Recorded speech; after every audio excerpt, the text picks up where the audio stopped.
হিন্দু, কে মুসলমান, কে বৌদ্ধ, কে খ্রিস্টান, এইটা বড় কথা নয়। আমরা হইলাম মানুষ। শোনো হে মানুষ ভাই, সবার উপরে মানুষ সত্য, তার উপরে নাই। আমি আগামীতে কি কি কাজগুলা প্রথম করব আপনাদেরকে বলি। 1 নম্বর কাজ, আর ধর্মের কাজ, ওই যে আজান দিছে নামাজ পড়তে যাব, এটা হলো আমার আল্লাহর সঙ্গে, এটা ইমাম সাহেবের সাথে না, জামাতের আমিরের সাথে না, এটা হলো আমার আল্লাহর সাথে আমার সম্পর্ক, আমার স্রষ্টার সঙ্গে আমার সম্পর্ক। আমি ওই রাজাকারের বাচ্চা, আমাকে বেহেশতে দিব না, দুজকে টিকেট দিব, এইটার জন্য আমি চাই থাকবো, নাকি আমি আমার আল্লাহর কাছে গিয়ে বলবো আমি মহাপাপী, হাসরের ময়দানে তুমি আমাকে ক্ষমা করো, কারণ তুমি তো রাহমাতুল লিল আলামিন। ইলেকশনের আগে বলা শুরু করলো 2/3 পার্লামেন্ট সিট জামাত পাবে। কয় কি এটা, কয় কি বাংলাদেশের রাজাকারের বাচ্চারা 2 মেজরিটি পাবে, বলে কি? আমি কি বলছিলাম আপনাদের মনে আছে? সারা পৃথিবী জানে। আমি বলছিলাম জামাত যদি ক্ষমতায় যায় তাহলে আমি বিষ খাবো, বলছিলাম কিনা? এখন ক্ষমতা আল্লাহ কারে নিছে?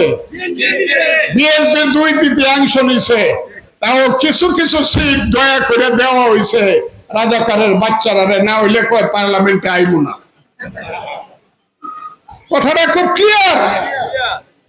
যুদ্ধ এখনো চলতেছে, এটা হইলে রাজনৈতিক আদর্শগত যুদ্ধ। এই যুদ্ধটা আমরা করব, আমি করব, মুক্তিযোদ্ধারা করবে।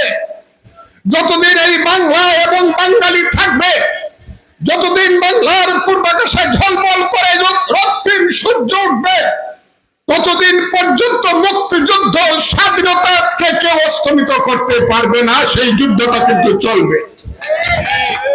এখন দেশ চালায় বিএনপি, তারেক রহমান, আর এইখানে এমপি হইলাম আমি।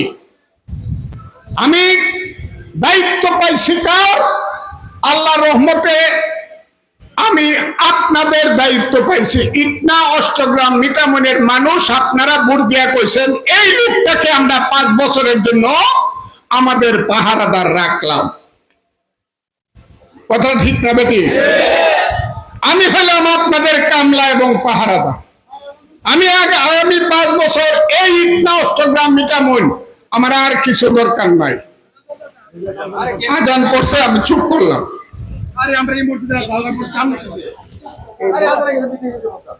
10 মিনিট পরে বা 12 মিনিট পরে নামাজ হবে। আমি এইটুক সময় বক্তৃতা করব, আপনারা নামাজে যাবেন বা আমরা নামাজ পড়ব। আমি যে কথাটা বলছিলাম, যা হোক, আমি অন্য কথায় যাব না। আমি হলাম আপনাদের পাহারাদার, কাজের মানুষ। আমি ইটনা অষ্টগ্রামের মিটামনের মানুষ ভোট দিয়া বলছেন এই লোকটা আমাদের কাজ করবে আগামী 5 বছর এমপি হিসাবে। আমি আগামীতে কি কি কাজগুলা প্রথম করব আপনাদেরকে বলি। 1 নম্বর কাজ, এই যে হাওরে যখন ধান কাটা পরে তখন বৃষ্টি আসে, মাঠ কাদা হয়ে যায়, রাস্তা কাদা হয়ে যায়।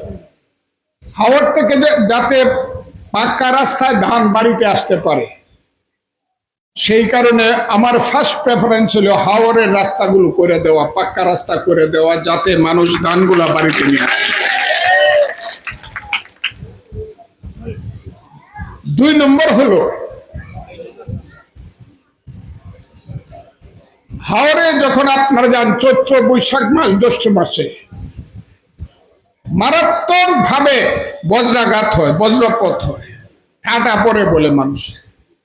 এখন দেখা যাচ্ছে প্রায়ই গন্ডার গন্ডা মানুষ মারা যায় মাঠে, ভয়ে মানুষ মাঠে যেতে চায় না।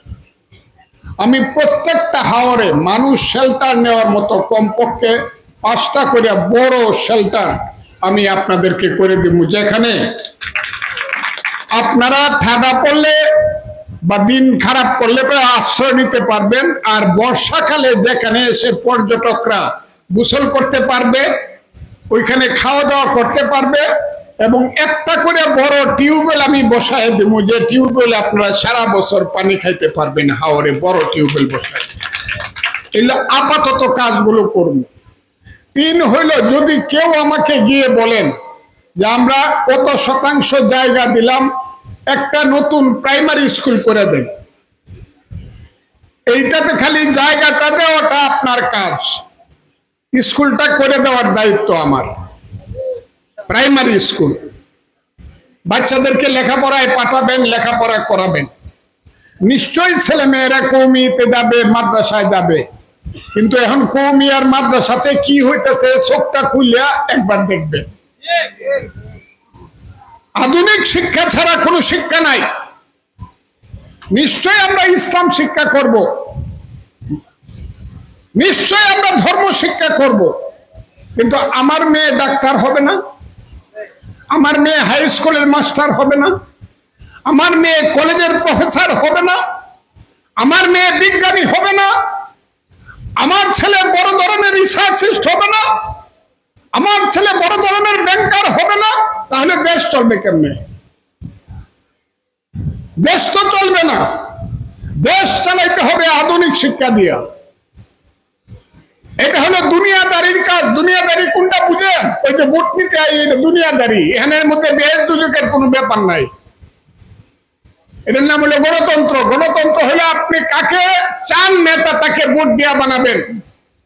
দুনিয়াদারির কাজ হলো পেটের ভাত, পরনের কাপড়। দুনিয়াদারির কাজ হলো শিক্ষা শেষের চাকরি। দুনিয়াদারির কাজ হলো সুন্দর সমাজ। দুনিয়াদারির কাজ হলো ভাইয়ে ভাইয়ে অসাম্প্রদায়িকতা, কে হিন্দু, কে মুসলমান, কে বুদ্ধ, কে খ্রিস্টান, এইটা বড় কথা নয়। আমরা হইলাম মানুষ। শোনো হে মানুষ ভাই, সবার উপরে মানুষ সত্য, তার উপরে নাই। এটা হলো দুনিয়াদারি। আর ধর্মের কাজ, ওই যে আজান দিছে নামাজ পড়তে যাব, এটা হলো আমার আল্লাহর সঙ্গে। এটা ইমাম সাহেবের সাথে না, জামাতের আমিরের সাথে না, এটা হলো আমার আল্লাহর সাথে আমার সম্পর্ক, আমার স্রষ্টার সঙ্গে আমার সম্পর্ক। আমি ওই রাজাকারের বাচ্চা, আমাকে বেহেশতে দিব না, দুজকের টিকিট দিব, এইটার জন্য আমি চাই থাকবো, নাকি আমি আমার আল্লাহর কাছে গিয়া বলবো আমি মহাপাপী, হাসরের ময়দানে তুমি আমাকে ক্ষমা করো, কারণ তুমি তো রাহমাতুল লিল আলামিন। কি আমার খোদা ইচ্ছা করলে, আমার আল্লাহ ইচ্ছা করলে আমাকে দুইটা লাথি দিয়া বলতে পারে, যা তোরে মাফ করে দিলাম, তোর বেহেশত দিয়ে দিলাম। এটা কি ওই জামাতের কাম? ওই বেটা বেহেশতে যাইবো কিনা আগে হিসাব দেয়া লোক, যেটা হোটেলে রেস্টুরেন্টে যেটা দেখি জামাতি নেতাদের কাম। হ্যাঁ, ওরা আগে হিসাব দেখ আমার কাছে। কাজে দুনিয়াদারির লেখাপড়া করতে হবে, আধুনিক লেখাপড়া করতে হবে, বিজ্ঞান লেখাপড়া করতে হবে। আপনি যদি প্রাইমারি স্কুল বানাইতে চান, নিশ্চিতভাবে আমি করে দিব। হ্যাঁ নিশ্চয়। মাদ্রাসা যদি কেউ বানাতে চান, তাকেও আমি দিব। বলতেছি, আমি বলি আপনাদেরকে খুব ক্লিয়ারলি বলি, এই স্কুল থেকে পাস করবে এসএসসি, এইচএসসি, কলেজে পাস করবে, অষ্টম থেকে বিএ, এমএ পাস করবে। আপনার কোন ছেলে কোথায় চাকরি করতে চায় দরখাস্ত করবে। যদি দরখাস্ত করে তকবীরের দরকার হয়, আমার কাছে যাবেন, ছেলেকে নিয়ে, না হয় ছেলেকে একা পাঠাইবেন। পাঠায় ফোন করে বলবেন, ফজলুর রহমান আপনার কাছে আমার ছেলেটা বিএ পাস করছে, এমএ পাস করছে, একটা চাকরির দরখাস্ত করছে, আপনি চাকরিটা একটু তদবির করবেন। আমি আশা করি আমি তদবির করলে চাকরি হবে। অত বড় লাগবো না আমার, ফজলুর রহমান তদবির করলে দেশে চাকরি হবে। এবং সেই চাকরির জন্য আল্লাহকে হাজির নাজির জন্য আমাকে বলতে হবে যে আমি আল্লাহর কসম খাইয়া বলতেছি, তদবির যে করতেছে তারে আমি একটা হবেই নাই। কোন ধরনের একটি পয়সা কাউকে দিতে হবে না। আপনার ছেলে যদি যোগ্য হয়, আমি তদবির করব, তার চাকরি হয়ে যাবে। যদি কাউরে টাকা দেন, আল্লাহর কসম দুজকে যাইবেন। খুব ক্লিয়ার কথা। এইটা আমি প্রথম তদবির করব। গেলে পরে কোনো মুখ চিনার দরকার নাই, কোন দল করেন এটা আমার চিনার দরকার নাই। খালি বলবেন আমি ইটনা অষ্টগ্রাম মিডামনের মানুষ, এমনি আমি তদবির করে দেব। আপনি গরিব মানুষ, সন্তান বিছনায় করে মরতেছে, মায়ে বাতি জ্বালায় কান্দে, চিকিৎসা করতে পারেন না, পয়সা নাই, খেয়ে বেচেন ছেলের চিকিৎসার জন্য।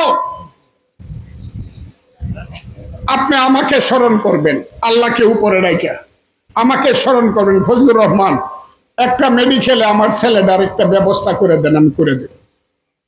কথাটা কি বুঝতে পারছেন? নাকি বুঝেন নাই? তাহলে শিক্ষা এবং চিকিৎসা দুইটা ব্যাপারে আপনি শিওর, এবং লেখাপড়া তিনটা। কি লেখাপড়া? কি এই হাই স্কুলে কেউ বেতন দিতে পারে না, ফর্ম ফিল আপের টাকা দিতে পারে না, বই কেনার টাকা নাই, আমি টাকা দিব, খুব ক্লিয়ার। কিন্তু আমাকে বলতে হবে, লিখে দিবে আমার প্রেসিডেন্ট সেক্রেটারি যে এই ছেলেটি এমন অবস্থা, তার দরিদ্র, তার টাকা পয়সা নাই, আপনি সহযোগিতা করেন, আমি দিব। কথাটা কি বুঝছেন? আর ও বাড়িতে যাবেন, আমার দরজা বন্ধ আপনার জন্য। কে আপনি? ওই মারামারি করেছেন আপনি, বাইরে বাইরে নূরপুর, আপনি আমার দরজার ভিতরে ঢুকতে পারবেন না। আমি আব্দুল হামিদ না, আমার দরজার ভিতরে কোনো অত্যাচারী ঢুকতে পারবে না। আমার দরজা বন্ধ। খুনাখুনি করবেন, বাজারের 100 গুড় আজমপুরে পুড়ে দিবেন, আমার আমলে পুড়লে সবাই জেলে থাকতে হইতো। এখন ফুরিয়া দেখছেন সব জেলে থাকবেন, একজন বাড়িতে দেখছেন। আমি কিন্তু নিরীহ মানুষ কয়ে গেলাম। এখন এইসব করে দেখেন, যদি খুন করেন, কোন গ্রামে যদি খুন হয়, খুনাখুনি হয়, আমি খুব পরিষ্কার ভাবে বলি, খুন হইলে পরে যে ছেলেটি খুন হয়, তার বুকের উপরে পড়ে তার মা কান্দে কান্দে কয়, আমার ফুট তুই কই গেলে রে, আমার এত তুই কই গেলে। কোন মায়ের সন্তান যদি খুন হয়, আমি কিন্তু সেই গ্রাম তামা বানায় দিব। কথাটা কিন্তু কইয়া গেল।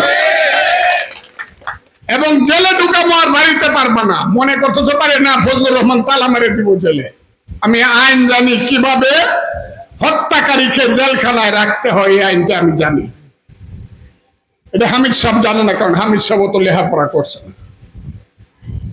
আমি কথাটা খুব ক্লিয়ার বললাম। গ্রাম্য মারামারি, দৌড়াদৌড়ি, খুনাখুনি এগুলো হবে না। এক বাপের 3 ছেলে, 3টাই খুন হয়ে গেল গা। এটা দেশ? এটা কোনো দেশ হইতে পারে না, এটা কোনো সমাজ হতে পারে না।